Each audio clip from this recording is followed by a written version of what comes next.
Hi 108, it is week 4 and we are working in Unit 12. Unit 12 may or may not be a review unit for you depending on where you ended with your 106 class or if you tested into 108. Unit 12 is also our first exam here in week 4, so please make sure that by Friday at 5 p.m. you submit everything that's needed for exam 1. There are 3 different things needed for that, and I'll review what that is in this lecture, as well as going over it in class on your assigned day as well. So this unit is focusing on adding a 4 chord to probably the most common chord progression that you're going to find in music. And this is the required chord progression that you need to play on that proficiency that you're going to take in May. The chord progression that they're expecting you to do with both hands, I have it written just in the left hand here, but the chord progression they're expecting you to do in both hands is going to be 1, 4, 6, 4, 1, 5, 6, 5, 1.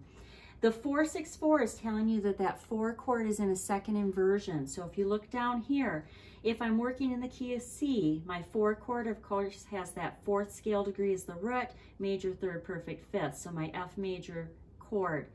Usually it's most convenient, and in this case for this chord progression, to put it in a second inversion. Second inversion again means that we're taking that 5th on the top and I'm putting it down on the bottom, making it the lowest sounding note, and then bringing over the root in the middle and the 3rd on the top. The reason that the 4, 6, 4 is how we want to voice it is because when I put it in my chord progression, that enables me to keep the C on the bottom. So looking at our chord progression of 1, 4, 6, 4, 1, 5, 6, 5, 1.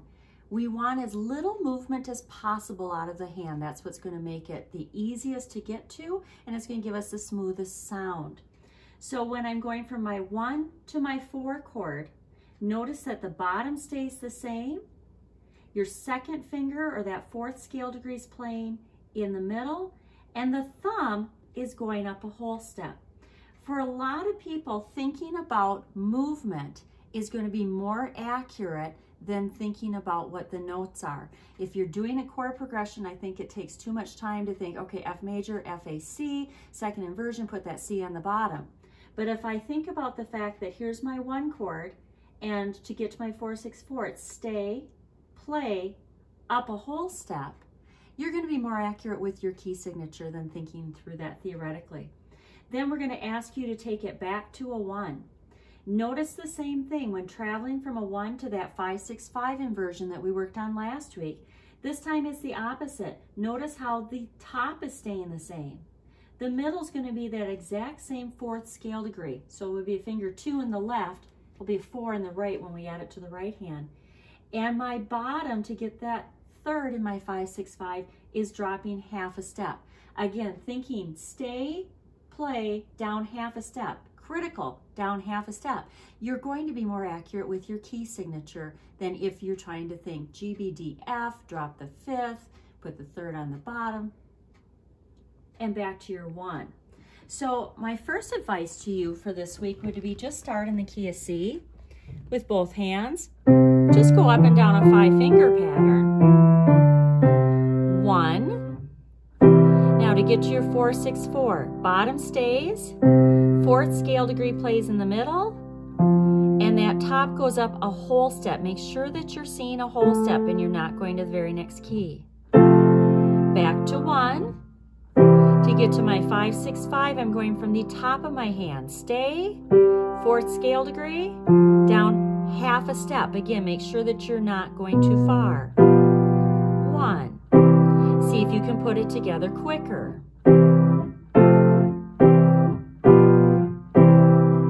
Let's take it up to D. Again, building a 5-finger pattern. 1, 4, stay, 4th scale degree, up a whole step. 1, 5, 6, 5, stay, 4th scale degree, half a step's going to take me to black. 1. Can you do it quicker? I would work my way all the way up the white keys, or you can incorporate it by playing it after your scale as well. That is the first thing that you're going to do on your exam that you're submitting either on Canvas or coming in and playing live for me this week. I want a full chord progression, both hands, 1 4 6 4, 1 5 6 5 1, in your favorite white key tonic and your favorite black key tonic. So you could do C and G flat if you wanted, or D and C sharp, your choice. The second item on your Exam 1 is going to be the harmonization on page 161. Again, this may be a review for you. This is a two-handed harmonization. We will spend quite a bit of time in class working through this together. Remember, two-handed harmonization means that you are not playing the melody. If you are submitting this on Canvas for your exam, you could sing the melody. You could have a colleague play it an octave above or on a different piano. You can simply hear it in your head. If you come to play it live, I can play it for you, but that top line of melody, remember, you are not responsible for. This is in tablature. Watch out for where you're asked for C7. Make sure there's a 7th in that. So as we'll review, two-handed means that the left hand is simply playing the root of each chord. The right hand, you're being asked to take the chord and to split it into the bottom and the top two. In this case, it could be the root and the 3rd and the 5th. It might be voiced differently if you choose to do an inversion. You are not specifically asked for any inversions in Streets of Laredo.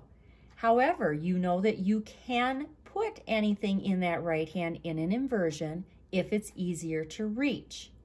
It is only if you are specifically asked for an inversion that you have to follow what the book says.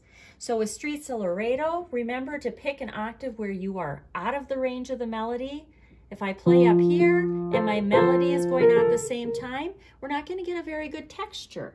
So pick below that melody. Make sure that you have a tempo that's going to fit with that melody. And again, we'll spend quite a bit of time on this one in class. Please don't hesitate to ask for some help if you need. The last thing on Exam 1 is in the sight reading pieces that we have here on 162 and 163. So I hope you use these for sight reading. Again, just like we talked about last week, before you read, before you play, can you visually look at it and identify 1, 4, 4, 6, 4, 5, 5, 6, 5, 5, 6, 3, 5, 6, 4? Can you recognize the chords by how they look by shape? That's going to help you be a faster and more efficient reader. We will work on these together in class as well. Your third item for Exam 1 is to take this first example here on page 162. I would like to hear a scale in the key that it is written in, and then I'd like to hear the example. We will talk about this Alberti bass in class and about how the slowest type of reader is the person that's looking one note at a time. The faster, more accurate reader is looking at that whole measure and seeing not 4 individual beats, but chords of 1, 4, 6, 4, 1, 5, 6, 5.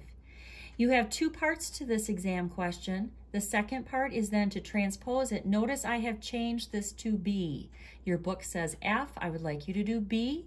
Your assignment on the proficiency will always be up or down a third, so let's mimic that. I would like to see a B scale before you transpose it. Please make sure for the scale work and for the chord sequences that I can see your hands.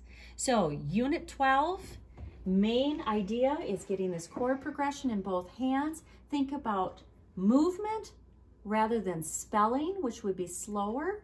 And then taking this into Exam 1, you've got 3 items that need to either be uploaded by Friday at 5 or come in and play for me live. Good luck.